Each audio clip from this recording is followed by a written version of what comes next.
Good afternoon, Professor in class. Today we are going to present our presentation about the modernism um, in literature.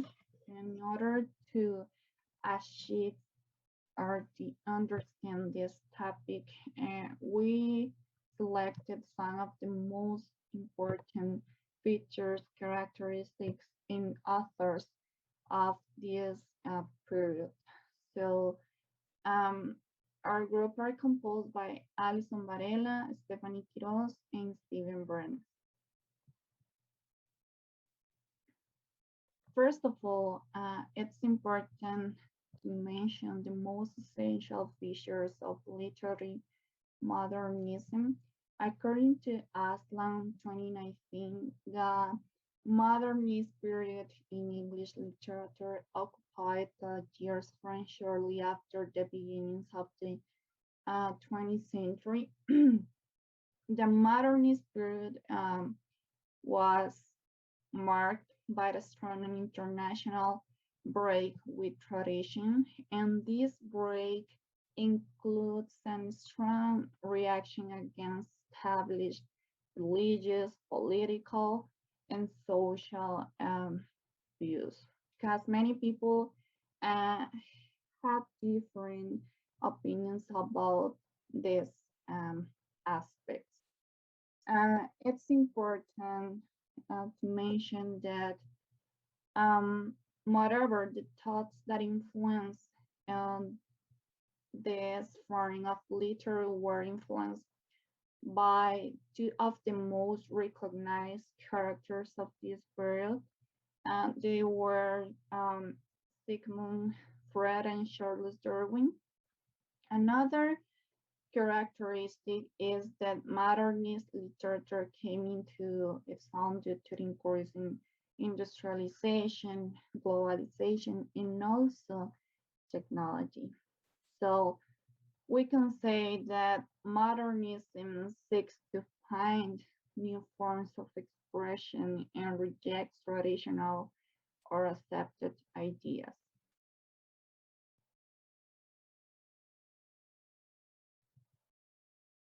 Now we have some different characteristics of modern literature. According to the same author Aslam, uh, there are six different characteristics. The first one is individualism. In modern literature, the individual is more interesting than society. So the modern writers presented the world or society as a challenge to the integrity of their characters. Then we have experimentation. Here, modernist writers broke free of old forms and techniques. That means that some of the poets abandoned traditional rhyme schemes and wrote in free verse. And also, there are some novelists defied all expectations, or writers mix images from the past with modern languages and themes, creating a collage of styles. Now we have symbolism. The modernist writers infused objects, people, places, and events with significant meanings. The idea of a point as a riddle to be cracked had its beginnings in the modernist period. And also, symbolism was not a new concept in literature, but the modernist particular use of symbols was an innovation.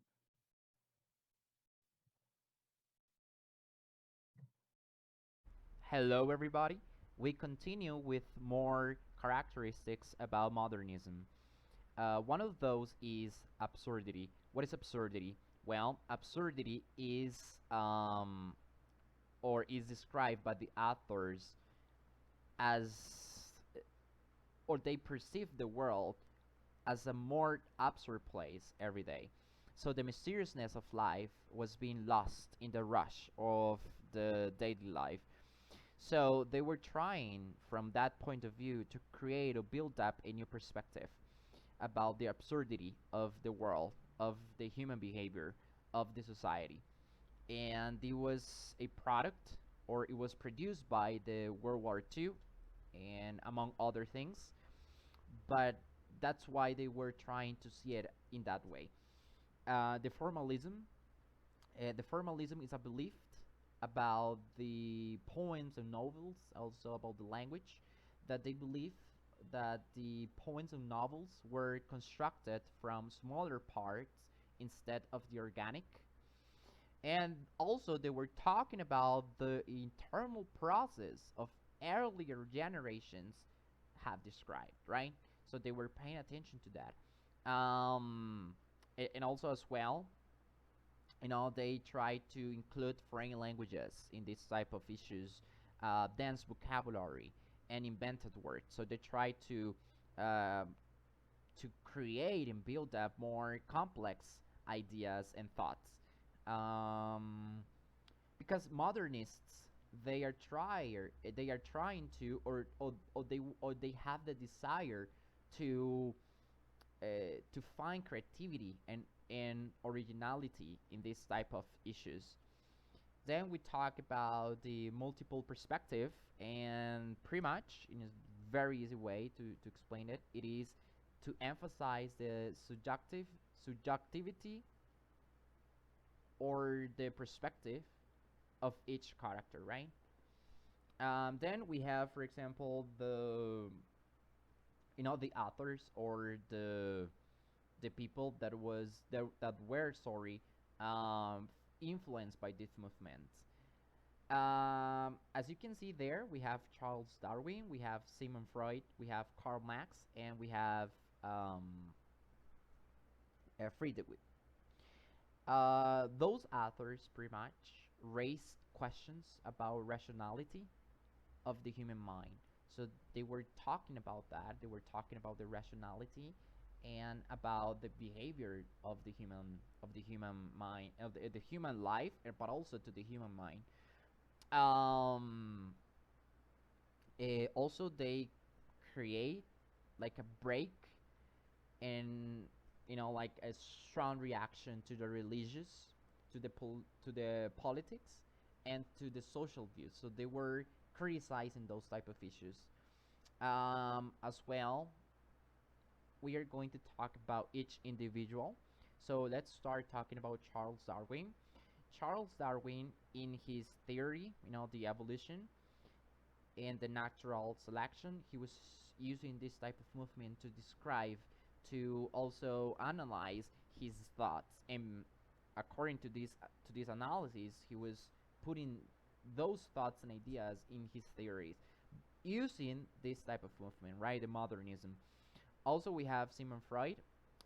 Sigmund Freud was a pioneer in the psychoanalysis, sorry, and he described he described the the the brain, or he was trying to convince people to see the brain in a different way. Um, then we have Karl Marx. Karl Marx, he dedicated his life to analyze class inequalities. And Friedrich Nietzsche, pretty much he turned the world on its head, and because he proclaimed, or he was criticizing that God is dead, right? So he turned the world. That's why I say it, because it was a very shocking idea in that moment, in that era. So that's about this author. And then we have other characteristics of modern literature. The first one is modernist writers care little for nature. They try to be more rational, interesting in deeper reality than surface reality, right? They try to go deep to the sources, to the facts, to the emotions. Well, not to the emotions, but they try to seek the facts of every single situation, right? Um, the less emphasis on arts, reflection of external reality, right? Influenced by disillusionments that came after World War II. This is a very important, um, let's say, part of this movement because pretty much World War II gave um, the opportunity to think about modernism, to actually talk about modernism, because we can reflect about the acts, about the situation going on in those eras. So we can actually see it in a more rational way, not to see how humans are, how they behave. Then we have using irony and satirize and comparison and comparisons, to use irony, right, to use a more complex ideas, but at the same time to use this type of irony. uh, then it appeared as a reaction against the Victorian age, so we are talking about the 80s. All things are relative, life is unhonored, language is seen as a complex. This is very important. They start seeing the language as a complex idea or as a complex matter, right? They try to see it in a more formal way, as I told you before about the formalism and everything. Many writers of that age adapted the stream of consciousness technique in their writings. The modernists writers saw the decline of the civilization after World War II, the Victorian era, among others factors. They saw what was going on at that moment, so they start uh, reflecting on a different point of view. So that's why they have these new ideas and thoughts. And then introduction, conflict, and resolution, right? Which is something very common to see in wars or in fights, etc. So that's pretty much about the characteristics. Thank you very much for your attention. Hello, everybody. And finally, I will tell you a little bit about some notable modern writers. The first one is David Herbert Lawrence. The novels of this writer explore the disillusionment that came with the aftermath of industrialization. Some of his most famous novels are Like Women in Love, written in 1920s, and Lady Chatterley's Lover, written in 1928. These novels focused on the interiority of their female protagonist, tying some strong themes of sexuality that challenged the mores of the time. The second one is Franz Kafka. His work is often grounded in reality and takes fantastical or surrealist terms. One of his most famous work, The Metamorphosis, follows an ordinary man who transforms into a beetle. The third one is Gertrude Stein, who was often considered the mother of the Modernism. She was a feminist poet whose work incorporated stream of consciousness and experimental narrative techniques. One of his most famous work is the collection of poems Fender Bottoms, which uses the sounds of words and fragmented phrases to deliver a particular image to the reader. Then we have Virginia Woolf. Late Victorian novelist Virginia Woolf is responsible for novels like Mr. Dalloway in 1925 and To the Lighthouse, 1927. Woolf incorporated stream of consciousness style into her texts, infusing the character's interior monologue with emotion and complexity. And finally, we have James Joyce, who is known for telling small sleight of life tales in experimental and evocative ways. Dubliners in 1914, a collection of short stories, discusses Irish middle class life in early 20th century. A portrait of the artist as a young man in 1916 was his first published novel, which delves into the themes of identity and intellectual enlightenment.